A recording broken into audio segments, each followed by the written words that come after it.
language tells a story about a people, their culture, and their way of life. But what happens when this language is no longer spoken, passed on, or remembered? Our language, our identity. A grandmother called her grandson, "Come, let me tell you a story." The boy posed, "Grandma, can you say it in English?" He stopped.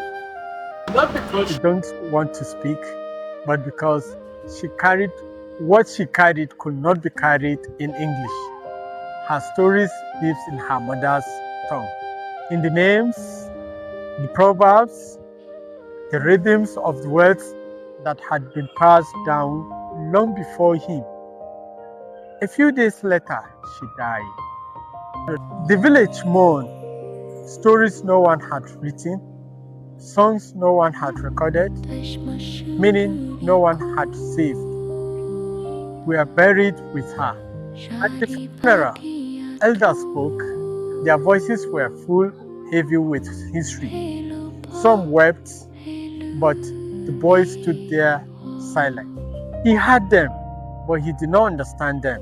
For the first time, he felt like a stranger in his own land. Our languages are who we are. So ask yourself, how well do you really speak your native language? How much do you know about your history? How much of your culture and traditions have been written down, recorded, or preserved? We celebrate foreign languages. We adopt foreign ways. And slowly, without noticing, our own languages are fading. Our culture is diluted, sometimes even misrepresented, because we are no longer the ones telling our own stories. As an African saying goes, when you don't know where you are coming from, you won't know where you are going. But it doesn't have to end like that. Join hands, let's develop our languages.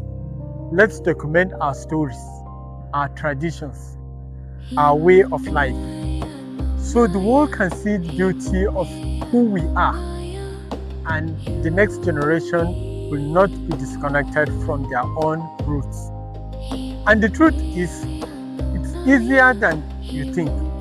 If you have a smartphone, you can join our online session and invent, where we train people to edit Wikimedia projects, create knowledge-based content, and translate content into our native languages on wiki projects like Wikimedia Wiktionary, Wikimedia Commons, Wikidata, and others. Start small, learn, contribute, because if we don't write our stories, they will disappear, and if they disappear, a huge part of us goes with them.